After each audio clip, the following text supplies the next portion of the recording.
21 अक्टूबर 2024 उमर अब्दुल्ला बडगाम से असेंबली का चुनाव जीतकर सीट खाली कर देते हैं। 31 अक्टूबर 2024 देवेंद्र सिंह राणा का देहांत होता है और नगरोटा की सीट खाली हो जाती है। अब इन दोनों सीटों के लिए अगर बात की जाए बडगाम की, तो 21 अप्रैल 2025 को 6 महीने मुकम्मल हो गए और 21 अप्रैल से पहले पहले ईसीआई को यहां पर चुनाव कराने थे। इसी तरीके से 31 अक्टूबर 2024 को नगरोटा वैकेंट हुआ तो 30 अप्रैल से पहले पहले चुनाव नगरोटा में कराने थे, लेकिन दोनों जगह चुनाव नहीं हुए हैं अभी तक और कोई जानता भी नहीं कि इलेक्शन कमीशन ऑफ इंडिया चुनाव कराने को लेकर असमंजस की स्थिति में क्यों है। इस समय खबर चल रही है कि पुलवामा आतंकी हमले के कारण चुनाव डिले हुए हैं। माफ कीजिएगा, पहलगाम आतंकी हमले के चलते चुनाव डिले हुए हैं। लेकिन सत्य तो यह है कि पहलगाम का आतंकी हमला 22 अप्रैल को हुआ और 21 अप्रैल से पहले पहले चुनाव हो जाने चाहिए थे। 30 अप्रैल से पहले पहले चुनाव हो जाने चाहिए थे। क्या तैयारियां पूरी नहीं की है इलेक्शन कमीशन ऑफ इंडिया ने? और नगरोटा में ऐसी क्या स्थिति है जिसके चलते वहां चुनाव नहीं कराया जा सकता? या घाटी में बडगाम में ऐसे क्या हालात थे जिनके चलते ईसीआई चुनाव को लेकर कोई जानकारी नहीं दे रहा? ये सारे सवाल वो तमाम राजनेता पूछ रहे हैं जिन्हें इन दोनों कॉन्स्टिट्यूएंसी से चुनाव लड़ना है। अगर हम रिप्रेजेंटेशन ऑफ पीपल्स एक्ट की बात करें, उसका सेक्शन 151A कहता है कि पार्लियामेंट की कोई सीट हो या लेजिस्लेटिव असेंबली की कोई सीट हो, अगर वैकेंट हो जाती है तो 6 महीने के अंतराल के अंदर अंदर वहां पर चुनाव कराए जाने चाहिए। इसका मतलब यह कि अगर अक्टूबर की बात करें, नवंबर, दिसंबर, जनवरी, यानी अक्टूबर 21 को अगर सीट खाली हुई है तो नवंबर 21 1 महीना, दिसंबर 21 2 महीना, जनवरी 21 3 महीना, फरवरी 4 महीना, मार्च 5 महीना और 21 अप्रैल को 6 महीने मुकम्मल हो गए। लेकिन ईसीआई की तरफ से कोई खबर नहीं आई कि चुनाव आखिरकार क्यों नहीं कराए गए, फिजिबिलिटी में क्या दिक्कत थी, कौन से ऐसे सिक्योरिटी के हालात थे जिनके चलते ईसीआई ने चुनाव नहीं कराए। नेता ये सवाल पूछने लग गए हैं। जब section 151A representation of peoples act का कहता है कि 6 महीने के अंतराल के अंदर अंदर चुनाव कराएं, और चुनाव ना कराने का एक ही कारण हो सकता है कि सुरक्षा व्यवस्था के चलते, या कोई साइक्लोन आ गया, या मान लीजिए कोई त्रासदी हो गई, या मान लीजिए कोई फ्लड आ गया, उसके चलते आपने कहा कि चुनाव नहीं कराएंगे। लेकिन मार्च के महीने में चुनाव कराए जा सकते थे, अप्रैल 20 से पहले पहले चुनाव कराए जा सकते थे, क्यों नहीं कराए गए? ईसीआई से नेताओं ने यह सवाल पूछने शुरू कर दिए गए हैं। इससे पहले भी आपको याद होगा, अनंतनाग में चुनाव अनिवार्य हो गए थे, मैंडेटरी हो गए थे, लेकिन एक लंबे समय तक चुनाव नहीं कराए गए। कारण था सुरक्षा व्यवस्था, कि सुरक्षा व्यवस्था ठीक नहीं है, इसके चलते चुनाव नहीं कराए जा सकते। साल 1999-90 से लेकर 1996 तक जम्मू कश्मीर में ना तो असेंबली के चुनाव हुए, ना बीच में जो पार्लियामेंट के चुनाव हुए, लेकिन असेंबली के चुनाव नहीं हुए। तो असेंबली के चुनाव क्यों नहीं हुए? फिर वही कि सुरक्षा व्यवस्था ठीक नहीं थी, सुरक्षा व्यवस्था ठीक ना होने के चलते चुनाव नहीं कराए गए।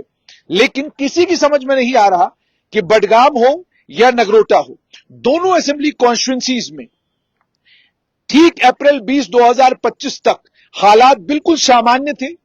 और अभी भी अगर बडगाम की बात की जाए तो सुरक्षा व्यवस्था वहां पर बहुत बढ़िया है, नगरोटा में सुरक्षा व्यवस्था बहुत बढ़िया है। कोई आतंकी घटना या आतंकियों की तरफ से कोई आतंकी वारदात या कोई सांप्रदायिक दंगा, कोई ऐसी चीज इन दोनों जगहों पर नहीं हुई है।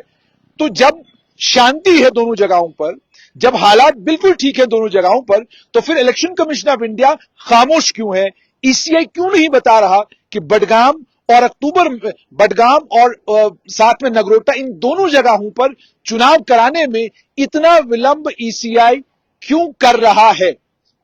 अब जब राजनेताओं से आप बात करिए तो वो कहते हैं जी अगर आप नेशनल कॉन्फ्रेंस से बात करेंगे, कांग्रेस से बात करेंगे, तो वो साफ तौर पर कहते हैं इसलिए नहीं कराए जा रहे क्योंकि बीजेपी की हालत खराब है, वो जानते हैं कि हम नगरोटा का चुनाव हार जाएंगे। लेकिन अगर आप बीजेपी से बात करें तो वो कहते हैं कि नगरोटा का जहां तक ताल्लुक है तो स्वर्गीय देवेंद्र सिंह राणा की सुपुत्री वहां से देवयानी राणा संभवतः चुनाव लड़ने वाली है, हम बहुत कंफर्टेबल मेजॉरिटी के साथ चुनाव जीत जाएंगे, इसलिए चुनाव की घोषणा तो करे। बडगाम को लेकर के भी अगर बात करेंगे तो विपक्षी दल ये कहते हैं कि हमको भी समझ नहीं आ रहा चुनाव क्यों नहीं करवा रहा ईसीआई। लेकिन 22 अप्रैल 2025 के बाद हालात मुकम्मल तौर पर अब तब्दील हो चुके हैं। आप राजनीति से बात करिए, आप बीजेपी, कांग्रेस, नेशनल कॉन्फ्रेंस के किसी भी नेता से बात करिए, वो कहते हैं कि चुनाव बाद में पहले पहलगाम में जो आतंकियों ने किया उसका जवाब देना जरूरी है। मतलब ये कि जो चुनाव 22 अप्रैल से पहले पहले हो जाने चाहिए थे, नहीं हुए हैं। अब पहलगाम आतंकी हमले के बाद संभवतः ये चुनाव कम से कम 2 महीना और टलने की संभावना है और हो सकता है उससे ज्यादा भी टल जाए। और अगर ऐसा होता है तो जम्मू कश्मीर की राजनीति क्या नया मोड़ लेगी, क्योंकि बडगाम की राजनीति भी बड़ी इंटरेस्टिंग हो चुकी है। नेशनल कॉन्फ्रेंस ने तय किया कि नासिर असलम वानी वहां से चुनाव लड़ेंगे, लेकिन क्या अगर सईद रूहुल्लाह को नासिर असलम वानी कबूल होंगे बडगाम में?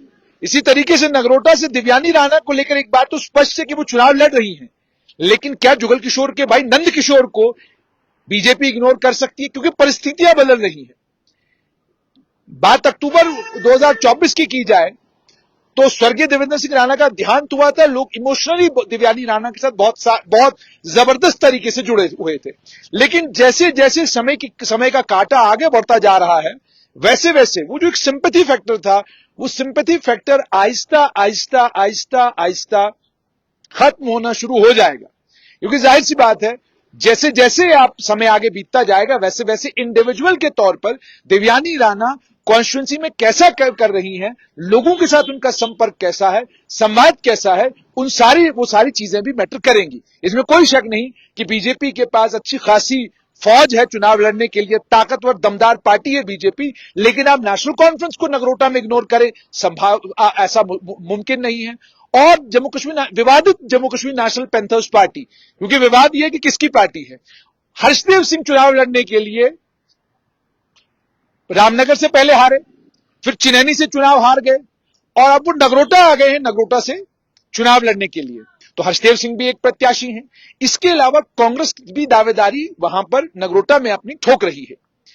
अब ये सारी दावेदारियां तब आ रही हैं जब वो, जैसे मैंने आपको पहले ही कहा कि एक सिंपैथी फैक्टर था देवयानी राणा के साथ, स्वर्गीय देवेंद्र सिंह राणा के साथ पूरी नगरोटा कॉन्स्टिट्यूंसी के आम जनमानस के करीबी ताल्लुकात थे। मगर इस बात को भी यहां पर डिस्काउंट नहीं किया जा सकता कि खुद स्वर्गीय देवेंद्र सिंह राणा ने जब भी चुनाव लड़े तो कांटे की टक्कर जो है उनको नगरोटा में कांटे की टक्कर उनको मिली। पिछले जो चुनाव हुए उस चुनाव में तो जाहिर सी बात है बीजेपी की वेव थी, देवेंद्र सिंह राणा का नाम था और यह भी था कि वो मुख्यमंत्री के पद के भारतीय जनता पार्टी से दावेदार हो सकते हैं। नहीं बने मुख्यमंत्री तो उप मुख्यमंत्री बनेंगे, अगर ये भी नहीं हुआ तो नेता प्रतिपक्ष बन जाएंगे। तो ये सारी चीजें उनके साथ जुड़ी हुई थी और उनका एक अपना ऑरा था, अपना एक कैरिश्मा था, अपनी एक पहचान थी, अपनी एक छवि थी, जिसके चलते लोग उनके साथ जुड़े हुए थे। लेकिन जैसे जैसे समय का कांटा आगे बढ़ता जा रहा है वैसे वैसे हालात जो है वो पलटना शुरू हुए हैं। और पहलगाम आतंकी हमले के बाद अब सभी राजनीतिक दलों की, चाहे वो जम्मू के हों चाहे वो घाटी के हों, सबकी नजरें इस वक्त भारत सरकार के ऊपर हैं कि वो पाकिस्तान को कैसे सबक सिखाते हैं। तो इस बीच में चुनाव की आप बात करें, इस बीच में आप पूछें कि नगरोटा और बडगाम में बाइपोल्स क्यों नहीं हो रहे हैं, तो इसका जवाब अब नेता भी देना नहीं चाहते, वो भी खामोश रहना चाहते हैं क्योंकि देश में गुस्सा है। आपने देखा होगा कि पहलगाम के एक शहीद की धर्मपत्नी ने केवल इतना कहा कि पहलगाम के बाद भारत के मुसलमानों को या घाटी के मुसलमानों को निशाना बनाना सही बात नहीं है। और ट्विटर के ऊपर जो वो एक फौज सक्रिय है जो नेशनलिज्म का सर्टिफिकेट बांटने का काम जिनका है, उस फौज ने फौरन उस शहीद की धर्मपत्नी को, शहीद की माफ कीजिएगा विधवा को टारगेट करना शुरू कर दिया और कितनी अभद्र टिप्पणियां की, क्या कुछ बकवास किया, वो साफ तौर पर दर्शाता है कि लोग सोशल मीडिया पर बैठकर ये तय करना चाहते हैं कि कौन कैसे जीवन जिएगा। लोग सोशल मीडिया पर बैठकर ये तय करना चाहते हैं कौन क्या बोलेगा, कौन क्या नहीं बोलेगा। अफसोस मुझे उन लोगों पर होता है जिन लोगों को सोशल मीडिया का हैंडल मिला है और अक्ल का इस्तेमाल किए बगैर, सूझबूझ का इस्तेमाल किए बगैर अब उन्हें लगता है कि वो सबसे ज्यादा देशभक्त हैं, उनके अंदर जो देशभक्ति का जज्बा है वो किसी के अंदर नहीं है। करना तो भारत सरकार को यह चाहिए था कि ये जितनी भी फौज सोशल मीडिया के ऊपर बवाल काट रही है, इसे राष्ट्रीय राइफल्स में या इसे फौज में फौरन भर्ती किया जाना चाहिए और इन्हें जो है फौरन जंग लड़ने के लिए भेज दिया जाना चाहिए। क्योंकि जिस तरीके की शब्दावली का प्रयोग ये शहीद के विधवा के लिए कर रहे हैं, उसके बाद तो साफ तौर पर आपको ये लगता है कि इनसे बड़े देशभक्त तो कहीं कोई हो नहीं सकते। तो पहलगाम के चलते चूंकि सारी नजरें इस वक्त भारत सरकार के ऊपर है कि भारत सरकार क्या करेगी, कैसे पहलगाम के आतंकी और पहलगाम के गुनहगारों को सजा देगी, उसके चलते अब ये जो बडगाम और नगरोटा के उपचुनाव हैं, इनको लेकर राजनीतिक गलियारे हों या आम आदमी, उसके बीच में चर्चा फिलहाल के लिए थम गई है।